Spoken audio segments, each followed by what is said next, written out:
Do you read other detective books? And my answer is yes, I do. I like Agatha Christie and her detectives Hercule Poirot and Miss Marple. I also like the books of Lindsay Davis. She writes about a detective called Marcus Didius Falco, and he does his investigations in ancient Rome.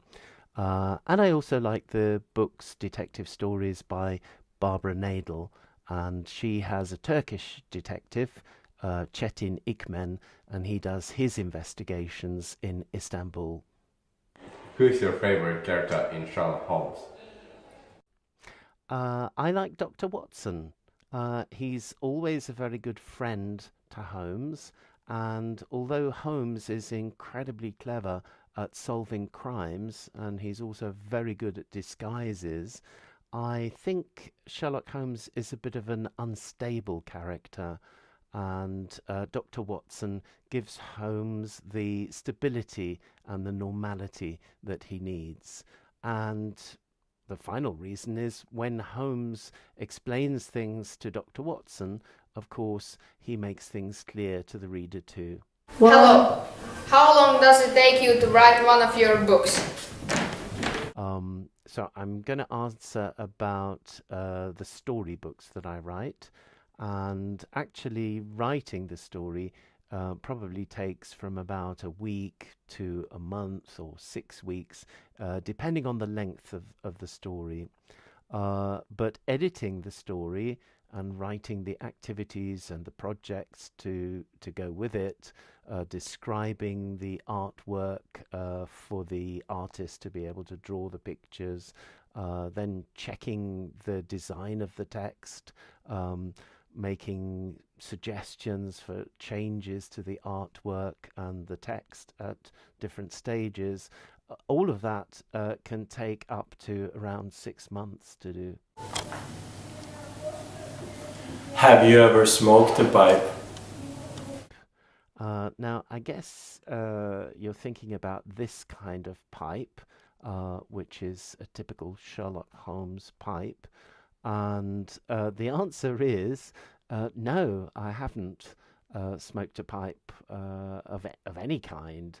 I know Sherlock Holmes measures the difficulty of a problem that he's thinking about by the number of pipes he must smoke until he solves the problem.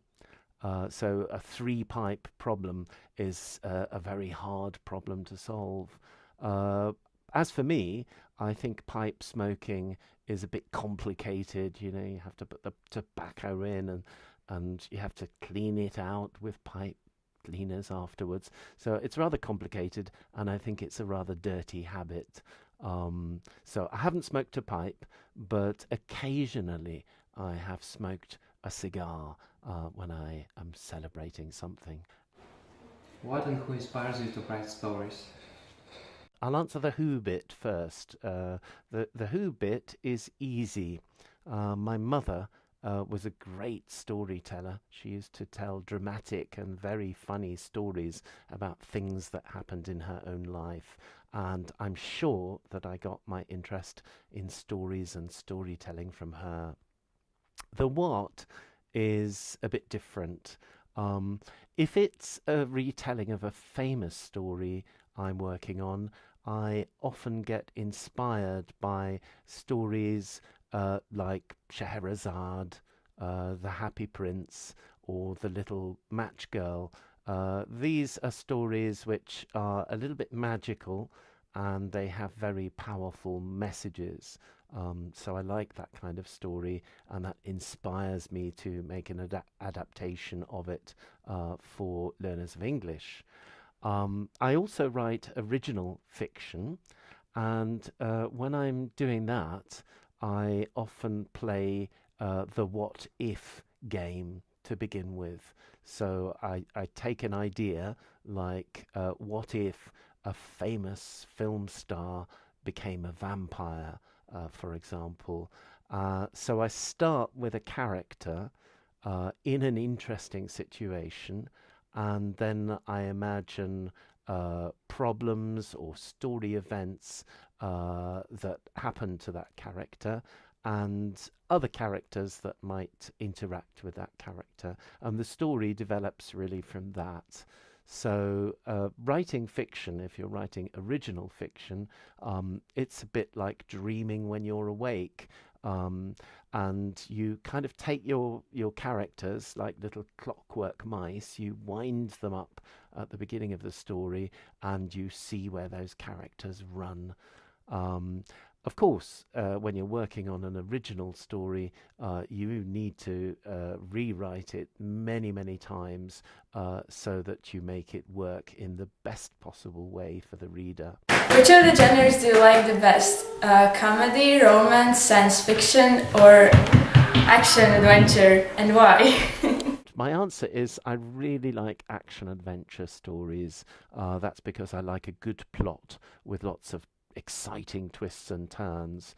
In addition to that, I like historical fiction rather than science fiction because I like imagining what life was like in the past. And if you read a historical fiction story, you kind of travel back in time. In terms of the Dominoes books that I particularly enjoy, the Conan the Barbarian stories, Red Nails and Jewels of Gwalor, are both fantastic action adventure stories. I worked on the adaptations, so I know them very well. And what's good as well as the action and the adventure, there's also a little bit of romance in each of those stories. So I think that's the perfect combination, really. In terms of historical fiction, we've got titles in Dominoes like The Curse of the Mummy, the Vesuvius Mosaic, and Ariadne's Story. And in those stories, we go back to ancient Egypt, we go back to ancient Rome, and we go back to ancient Greece. And I think those stories are fun, and they tell you a little bit about life in those times as well. I worked closely with the author Joyce Hannam to make sure that the stories were as true to the times when they were set as possible. I have to admit, I also like vampire stories. So I was very pleased when in Dominoes we did V is for Vampire, which is about a vampire in the world of high fashion. And I worked very closely with the author, Leslie Thompson, to make sure that that story was true to the world of high fashion. So interesting to work with authors on these different areas. How did you start to cooperate with Oxford University Press? Well, I began in 1990. That's 28 years ago, by writing some pronunciation books to go with a secondary and adult course book called Headway. Those pronunciation books that I wrote for the Headway series were very popular, and so I was invited to write other books for Oxford, and I haven't stopped writing since. I began working on storybooks for Oxford, that's the Dominoes series, in the year 2000. That's 18 years ago now. What's your favorite book that you have written? And that's a tough question to answer because I have lots of favorites. But if I must choose one storybook, then it's probably The Faithful Ghost and Other Tall Tales. It's a collection of ghost stories. Sometimes they're funny. Sometimes there's a fake ghost, not a real one. And some of the stories in that book are, for me, the most frightening ghost stories ever told. So be careful if you read it. I would advise not reading that book, The Faithful Ghost and Other Tall Tales, late at night when you're all alone. Hi, what will your next book be about? And my next book to be published by Oxford University Press is a retelling of A Christmas Carol by Charles Dickens. That's a great story about Ebenezer Scrooge, a mean and selfish old man who meets four ghosts at Christmas, and these ghosts teach him to be generous and kind by the end of the story. So I've enjoyed working on that. The artwork is great, and I'm looking forward to that being published later this year. Do you think that all Sherlock-themed books are more interesting for adults rather than teenagers? And my answer is not really.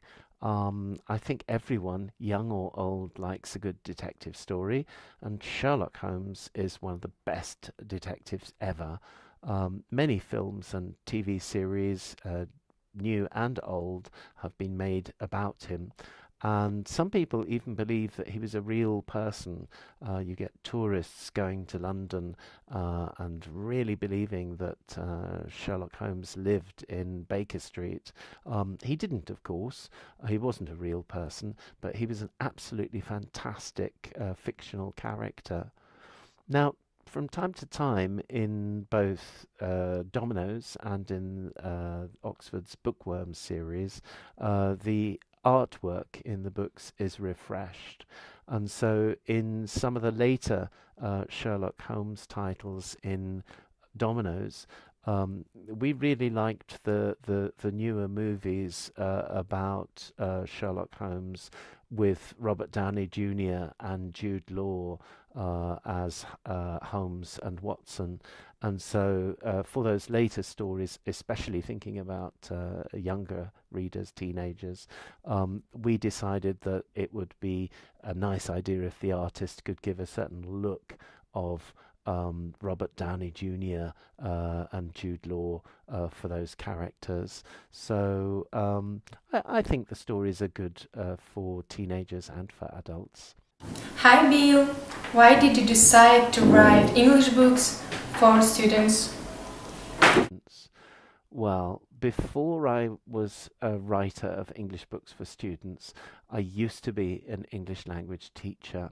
And sometimes when I was looking for materials for my classes, I just couldn't find any suitable materials, any suitable books. So I started writing my own materials. Basically, I ended up writing books that I felt, there was a gap. There wasn't a book like the pronunciation books I started with, and so I wrote those books to fill the gaps. How many people help you to write your books? So the answer is that many people help me. There's the editor who checks my writing for mistakes. There's the designer who fits the text and pictures on the page in an attractive way. There's the art editor, the artist, the picture researcher. They work on designing and choosing the pictures. There's the sound producer, there's the sound engineer, and the actors who work on the audio, and there's the digital team who work on the CD-ROM. So it's a team of about 15 people or so for each book, I guess.